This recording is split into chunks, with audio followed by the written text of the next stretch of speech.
नमस्कार दोस्तों, बिहार डीएलएड का अभी काउंसलिंग प्रक्रिया शुरू किया गया है। तो इस चीज़ों को लेकर काफ़ी सारे कैंडिडेट का कई प्रकार की अलग अलग कन्फ्यूजन है और कई प्रकार की अलग अलग डाउट है। उनके द्वारा पूछा गया है कि कितने नंबर हमारा है तो कौन सा कॉलेज चुनना चाहिए। क्या हमें सिर्फ प्राइवेट कॉलेज चुनना चाहिए या सिर्फ हमें सरकारी कॉलेज चुनना चाहिए, या हमें कॉलेज का अगर विकल्प देना है तो इसका सही तरीका क्या है।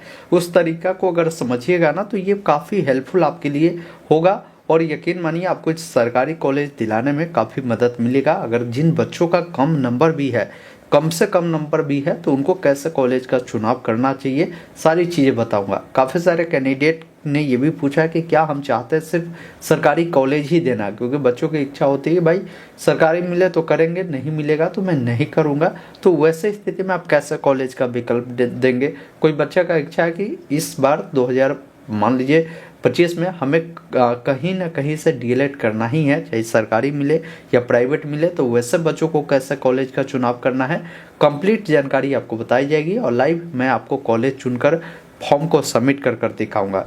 वीडियो को इसी बात पे एक लाइक कर दीजिए और चैनल पे नए हैं तो सब्सक्राइब जरूर कर लीजिए। इस प्रकार की लगातार अपडेट आपको आगे भी मिलता रहेगा। आइए फिलहाल स्क्रीन पर चलकर पूरी जानकारी बताते हैं। दोस्तों अभी आप देख पा रहे होंगे हम बिहार डीएलएड के काउंसलिंग वाले उसी पेज पर है जहां से आप कॉलेज का जो चुनाव है वो करते हैं। देखिए आप में से बहुत सारे कैंडिडेट का कहना था कि सर हम चाहते हैं सिर्फ सरकारी कॉलेज देना, तो क्या सिर्फ सरकारी कॉलेज ही दे सकते हैं। तो ये चीज़ें बिल्कुल संभव है, आप सिर्फ सरकारी कॉलेज भी दे सकते हैं।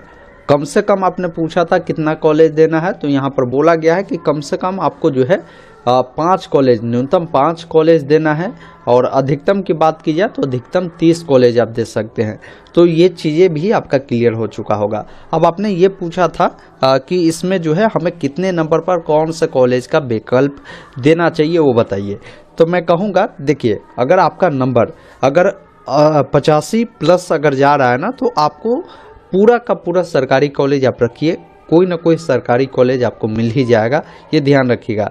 वही अगर कोई बच्चा का जो नंबर है अगर उससे कम आता है, जैसे मान लीजिए 80 से नीचे अगर नंबर जा रहा है, तो सरकारी कॉलेज तो आपको देना ही है, उसके अलावे आपको प्राइवेट कॉलेज का जो विकल्प है आपको देना है, ये ध्यान रखिएगा। ये नहीं कि मान लीजिए आपको सिर्फ जो है सरकारी कॉलेज के ही भरोसे रहना है, ऐसा नहीं करना, क्योंकि 30 विकल्प आपको देना है। तो 30 में आप जो है पहले सरकारी कॉलेज दीजिए और सरकारी कॉलेज में भी आप जो जिला के निवासी है, पहला प्राथमिकता आपकी होनी चाहिए कि उस जिला का सरकारी कॉलेज आपको देना है। ये कैसे चुनना है, तो उसके लिए आप जब यहाँ पर आते हैं ना तो पूछता है कि कॉलेज का टाइप बताइए। इस बार तो और इजी इन्होंने बनाया है पोर्टल को कि अगर बच्चों की सिर्फ इच्छा है कि हम सरकारी ही कॉलेज दें तो यहाँ से गवर्नमेंट चुनेगा, और जो भी जिला में उसको कॉलेज चाहिए उस जिला को चुनेगा। तो उस जिला में जो भी सरकारी कॉलेज होगा ना, उसका यहाँ पर देखिए ऑप्शन आ जाएगा। जैसे मैंने रोहतास चुना तो रोहतास में देखिए सासाराम में भी है और रोहतास में भी है। तो अब आपको देखना है कि जो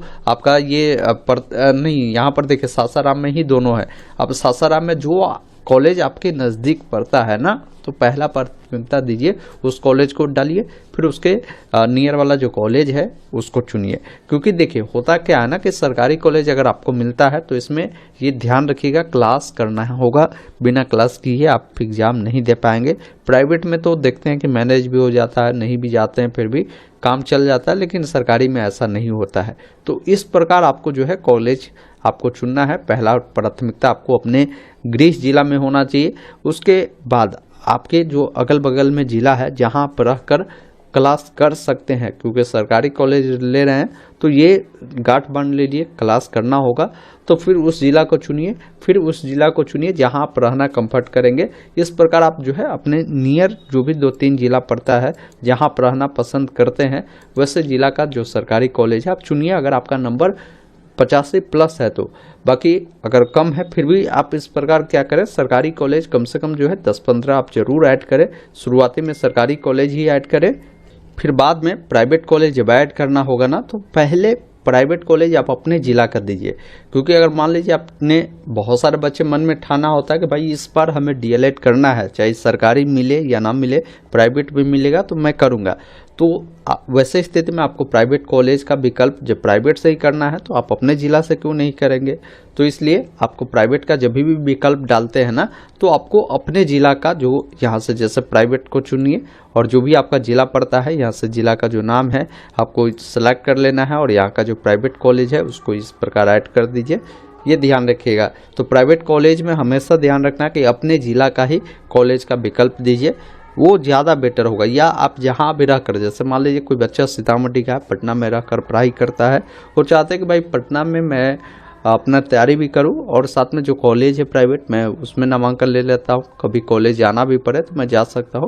तो ऐसा भी कर सकते हैं, आप जहां रहते हैं वहां का ज़िला का कॉलेज दे सकते हैं। ज़रूरी नहीं है कि आप जिस ज़िला का उसी ज़िला का कॉलेज दे सकते हैं, या आज़ादी आपको मिलती है बिहार के कोई भी ज़िला में आप जाकर अपना डीएलएड का जो कोर्स है वो कर सकते हैं। इस चीज़ को लेकर आप निश्चिंत रहें। बाकी एक चीज़ और ध्यान रखिएगा कि इस बार क्या है ना कि पहले जो सरकारी कॉलेज में जो भी सीटें हैं पहले मेरिट लिस्ट भी आएगी तो सरकारी कॉलेज का आएगा। सरकारी कॉलेज का जैसे ही सीट खत्म होगा प्राइवेट कॉलेज का अलग से सूची आएगा।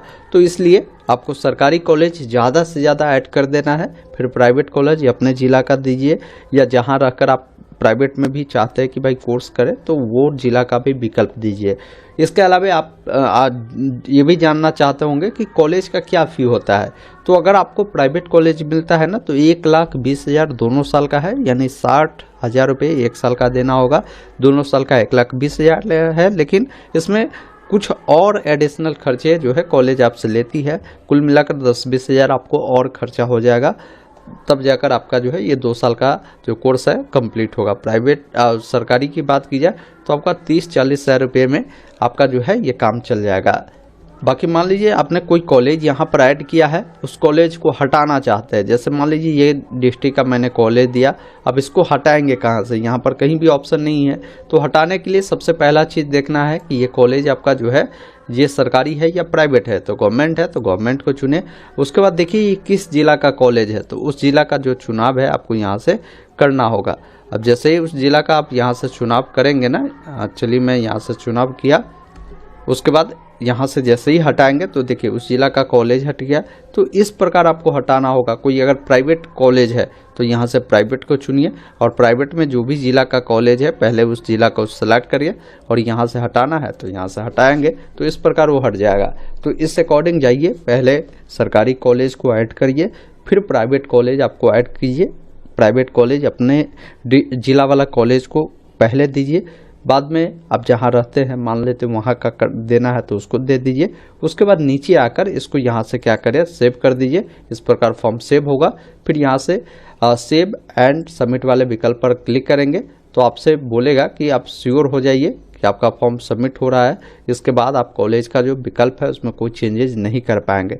तो अब सबमिट करना है तो डायरेक्ट सबमिट वाले विकल्प पर क्लिक करेंगे। फिर इस प्रकार मैसेज आएगा, कंग्रेचुलेसन, आपका जो फॉर्म है सक्सेसफुल सबमिट हो चुका है। अब यहाँ से आपको प्रिंट वाले विकल्प पर क्लिक करना है। इसको प्रिंट कर कर अपने पास जरूर रख लीजिएगा। दोस्तों अभी आपने देखा, मैंने आपको पूरी जानकारी बताया कि कैसे आप सभी को जो कॉलेज का विकल्प है उसे चुनना है। मैंने सारी चीज़ें आपको डिटेल में बताया। उम्मीद करता हूँ आपने पूरी जानकारी समझा होगा। तो वीडियो को लाइक शेयर जरूर कीजिए। वीडियो देखने के लिए बहुत बहुत धन्यवाद। जय हिंद।